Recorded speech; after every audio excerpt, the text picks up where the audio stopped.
ವಿರೋಧದ ನಡುವೆಯೇ ಜಾತಿ ಗಣತಿ ಸಮೀಕ್ಷೆ ಆಗ್ತಾ ಇದೆ. ಮಧ್ಯಾಹ್ನ ಮಧ್ಯಂತರ ತಡೆ ಅರ್ಜಿ ಫೈನಲ್ ಆಗತ್ತೆ. ಅಂದ್ರೆ ಇವತ್ತು ಹೈಕೋರ್ಟ್ನಿಂದ ಆದೇಶ ನೀಡುವಂತಹ ಎಲ್ಲ ಸಾಧ್ಯತೆಗಳು ಕೂಡ ಇದೆ. ಸಮೀಕ್ಷೆಗೆ ತಡೆ ನೀಡುವಂತೆ ಅರ್ಜಿಗಳ ವಿಚಾರಣೆ ನಡೆಯಲಿದೆ.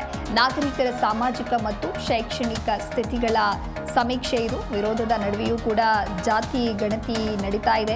2 ದಿನಗಳಿಂದಲೂ ಕೂಡ ಜಾತಿ ಗಣತಿ ಮುಂದುವರಿತಾ ಇದೆ. ಆದರೆ ಕೆಲವೊಂದಿಷ್ಟು ತಾಂತ್ರಿಕ ಎರರ್ಗಳು ಕೂಡ ಆಗಿತ್ತು, ಟೆಕ್ನಿಕಲ್ ಇಶ್ಯೂಸ್ಗಳು ಆಗಿರೋದ್ರಿಂದ ಶಿಕ್ಷಕರು ಕೂಡ ಸಾಕಷ್ಟು ಆಕ್ರೋಶವನ್ನ ವ್ಯಕ್ತಪಡಿಸ್ತಾ ಇದ್ರು. ಕಡಿಮೆ ಸಮಯದಲ್ಲಿ ನಮಗೆ ಇಷ್ಟು ಬೇಗ ಮುಗಿಸಿ ಕೊಡೋದಕ್ಕೆ ಸಾಧ್ಯ ಇಲ್ಲ, ಯಾವುದೇ ರೀತಿಯಾದಂಥ ಸರಿಯಾದ ವ್ಯವಸ್ಥೆ ಇಲ್ಲ ಅಂತ ಹೇಳಿ. ಇನ್ನೊಂದು ಕಡೆ ನೋಡ್ತಾ ಹೋಗೋದಾದ್ರೆ ಮಧ್ಯಂತರ ತಡೆಯ ಅರ್ಜಿಯೂ ಕೂಡ ಫೈನಲ್ ಆಗತ್ತೆ. ಕಳೆದ 2 ದಿನಗಳಿಂದಲೂ ಕೂಡ ವಿಚಾರಣೆ ನಡೀತಾ ಇತ್ತು. ಇವತ್ತು ಫೈನಲ್ ಆಗತ್ತೆ. ಸಮೀಕ್ಷೆಗೆ ತಡೆ ನೀಡುವಂತೆ ಅರ್ಜಿಗಳ ವಿಚಾರಣೆ, ಅದು ನಾಗರಿಕರ ಸಾಮಾಜಿಕ ಮತ್ತು ಶೈಕ್ಷಣಿಕ ಸ್ಥಿತಿಗಳ ಸಮೀಕ್ಷೆಯ ಕುರಿತಂತೆ. ಇನ್ನು ಇದನ್ನ ಪ್ರಶ್ನೆ ಮಾಡಿ ಕರ್ನಾಟಕ ಹೈಕೋರ್ಟ್ನಲ್ಲಿ ಸಲ್ಲಿಕೆಯಾಗಿದ್ದಂತಹ ಅರ್ಜಿ ವಿಚಾರಣೆಯನ್ನ ಇವತ್ತಿಗೆ ಮುಂದೂಡಲಾಗಿತ್ತು. ಅರ್ಜಿದಾರರು ಮತ್ತೆ ಸರ್ಕಾರದ ಪರ ವಕೀಲರ ವಾದ ಮತ್ತು ಪ್ರತಿವಾದವನ್ನ ಆಲಿಸಿದ ಸಿಜೆ ವಿಭೂಭಕ್ರು, ನ್ಯಾಯಮೂರ್ತಿ ಸಿಎಂ ಜೋಶಿ ನೇತೃತ್ವದ ಪೀಠ ವಿಚಾರಣೆಯನ್ನ ಇವತ್ತಿಗೆ ಮುಂದೂಡಲಾಗಿದೆ. ಹಾಗಾಗಿ ಇವತ್ತು ವಿಚಾರಣೆಯಲ್ಲಿ ಏನ್ ಆಗತ್ತೆ ಅನ್ನೋದನ್ನ ಕಾದು ನೋಡಬೇಕಿದೆ. ಇನ್ನು ಅರ್ಜಿದಾರರ ಪರವಾಗಿ ವಾದವನ್ನ ಮಂಡಿಸಿದ್ದ ಹಿರಿಯ ವಕೀಲ ಪ್ರಭುಲಿಂಗ್ ಕೆ ನಾವದಗಿ, ರಾಜ್ಯ ಸರ್ಕಾರಕ್ಕೆ ಹಿಂದುಳಿದ ವರ್ಗಗಳ ಸರ್ವೆಯ ಅಧಿಕಾರ ಇಲ್ಲ, ರಾಜ್ಯದ ಎಲ್ಲ ಜನರ ಸರ್ವೆಯನ್ನ ನಡೆಸೋದಕ್ಕೆ ಸರ್ಕಾರ ಆದೇಶವನ್ನ ನೀಡಿದೆ, ಡಿಜಿಟಲ್ ಆಪ್ ಮೂಲಕವೂ ಕೂಡ ಸರ್ವೆಯನ್ನ ನಡೆಸಲಾಗ್ತಾ ಇದೆ, ಎಲ್ಲರೂ ಆಧಾರ್ ಮೊಬೈಲ್ ನಂಬರ್ ಕೊಡಬೇಕು ಅಂತ ಹೇಳಿ ಸೂಚಿಸಲಾಗಿದೆ, ಯಾವುದೇ ಕಾನೂನಿನ ಬಲವಿಲ್ಲದೆ ಸರ್ವೆಯನ್ನ ನಡೆಸ್ತಾ ಇದ್ದಾರೆ ಅಂತ ಹೇಳಿ ಪೀಠದ ಗಮನವನ್ನ ಸೆಳೆದಿದ್ದಾರೆ. ಅಂದ್ರೆ ವಿಚಾರಣೆ ಆಗುವಂತ ಸಂದರ್ಭದಲ್ಲಿ ಇನ್ನು ಕೇಂದ್ರ ಸರ್ಕಾರದ ವ್ಯಾಪ್ತಿಯ ಅಧಿಕಾರದ ಚಲಾವಣೆ ಅಂತ ಹೇಳಿ, ಅಂದ್ರೆ ಹೇಗಿದ್ರೂ ಕೂಡ ಪ್ರತಿ ಜಾತಿಯ ಜನಸಂಖ್ಯೆಯನ್ನ ಗಣತಿ ಮಾಡ್ತಾ ಇದ್ದಾರೆ, ಚುನಾವಣೆಯ ಉದ್ದೇಶದಿಂದ ರಾಜ್ಯ ಸರ್ಕಾರ ಹೀಗೆ ಮಾಡ್ತಾ ಇದೆ ಅಂತ ಹೇಳಿ ಅರ್ಜಿದಾರರ ಪರ ಹಿರಿಯ ವಕೀಲ ಜಯಕುಮಾರ್ ಎಸ್ ಪಾಟೀಲ್ ಕೂಡ ಪ್ರಬಲವಾದಂತ ವಾದ ಮಂಡನೆಯನ್ನ ಮಾಡಿದ್ದಾರೆ. ಕಳೆದ 2 ದಿನಗಳಿಂದಲೂ ಕೂಡ ಇದೇ ರೀತಿಯಾಗಿ ವಾದ ಪ್ರತಿವಾದ ನಡೆದಿದೆ. ಹಾಗಾಗಿ ಇವತ್ತು ಅಂತಿಮವಾಗಿ ಯಾವ ಆದೇಶ ಹೊರಬೀಳಲಿದೆ ಅಂತ ಹೇಳಿ ಕಾದು ನೋಡಬೇಕಿದೆ.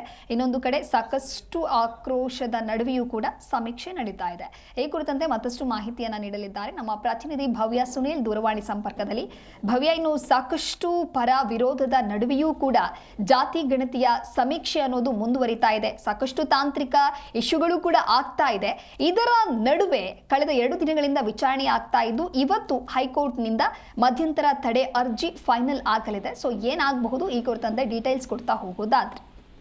ಎಸ್ಟಿವಿ ರಾಜ್ಯಾದ್ಯಂತ ಜಾತಿ ಗಣಿತ ಸಮೀಕ್ಷೆ ನಡೀತಾ ಇರುವಂತದ್ದು. ಆದ್ರೆ ಸರ್ವ ಸಮಸ್ಯೆಯಿಂದ ಬಹುತೇಕ ಕಡೆ ಅಂದ್ರೆ ಅಷ್ಟೊಂದು ಸಮೀಕ್ಷೆ ಆಗ್ತಿಲ್ಲ ಅಂತಾನೆ ಹೇಳ್ಬಹುದು. ಇದ್ರ ಬೆನ್ನಲ್ಲೇ ಗೊಂದಲಗಳು ಕೂಡ ಮುಂದುವರೆದಿರುವಂತದ್ದು. ಸೊ ಸಂವಿಧಾನದಲ್ಲಿ ರಾಜ್ಯ ಸರ್ಕಾರಕ್ಕೆ ಗಣತಿ ಮಾಡುವ ಅಧಿಕಾರವಿಲ್ಲ, ಹಾಗಾಗಿ ಪ್ರಸಕ್ತ ನಡೆಯುವ ಸರ್ವೆಗೆ ತಡೆಯಾಜ್ಞೆ ನೀಡುವಂತೆ ಬಹಳಷ್ಟು ಜನ ಒಂದು ಹೈಕೋರ್ಟ್ಗೆ ರಿಟ್ ಅನ್ನ ಕೂಡ ಸಲ್ಲಿಕೆ ಮಾಡಿರುವಂತದ್ದು. ಈ ಸಂಬಂಧಪಟ್ಟಂತೆ ನಿನ್ನೆ ವಾದ ಪ್ರತಿವಾದ ಕೂಡ ನಡೆದಿತ್ತು. ಈ ಸಂದರ್ಭದಲ್ಲಿ ರಾಜ್ಯ ಸರ್ಕಾರದ ಪರವಾಗಿ ಅಡ್ವೊಕೇಟ್ ಜನರಲ್ ಅವರು ಕೂಡ ಯಾಕೆ ಅಂದ್ರೆ ಜಾತಿ ಸಮೀಕ್ಷೆಯನ್ನ ಮಾಡ್ತಾ ಇದ್ದೀವಿ ಅನ್ನೋ ವಿಚಾರವನ್ನ ಕೂಡ ಮುಂದಿಟ್ಟಿದ್ರು.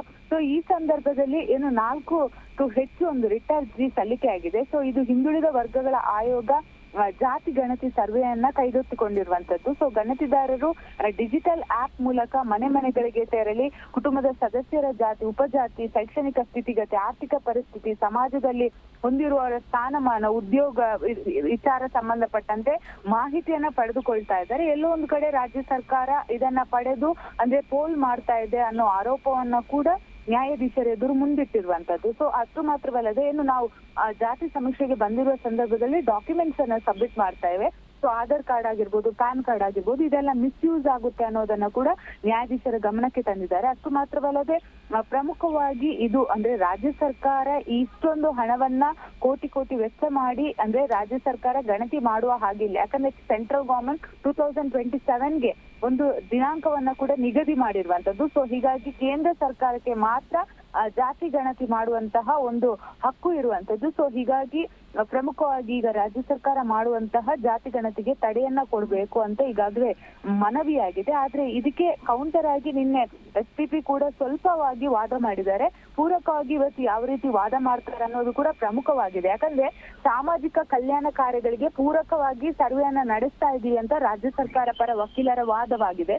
ಅಷ್ಟು ಮಾತ್ರವಲ್ಲದೆ ಅಂಕಿಅಂಶ ಸಂಗ್ರಹಿಸಿ ಸರ್ಕಾರದ ಯೋಜನೆಗೆ ಬೇಕಾದ ಹಾಗೆ ರೂಪಿಸ್ತೇವೆ. ಅಷ್ಟು ಮಾತ್ರವಲ್ಲದೆ ಆಧಾರ್ ಕಾರ್ಡ್ ಆಗಿರ್ಬೋದು, ಏನು ಡಾಕ್ಯುಮೆಂಟ್ಸ್ ಗಳಿದೆ ಅದನ್ನ ಯಾವ್ದನ್ನ ಕೂಡ ಮಿಸ್ಯೂಸ್ ಮಾಡ್ತಾ ಇಲ್ಲ ಅನ್ನೋದು ರಾಜ್ಯ ಸರ್ಕಾರ ಪರ ವಕೀಲರ ವಾದವಾಗಿರುವಂತದ್ದು. ಸೊ ಇವತ್ತು Okay. ಹೈಕೋರ್ಟ್ ನ ನ್ಯಾಯಾಧೀಶರು ಯಾವ ರೀತಿಯಾದಂತಹ ತೀರ್ಪನ್ನ ಕೊಡ್ತಾರೆ ಅಥವಾ ಇವತ್ತು ವಾದ ಪ್ರತಿವಾದವನ್ನ ಆಲಿಸ್ತಾರ ಅನ್ನೋದು ಕೂಡ ಪ್ರಮುಖವಾಗಿರುವಂತದ್ದು. ದಿವ್ಯದಾಸ್. ಓಕೆ, ಥ್ಯಾಂಕ್ ಯು ಭವ್ಯ ನಿಮ್ಮೆಲ್ಲ ಮಾಹಿತಿಗಾಗಿ.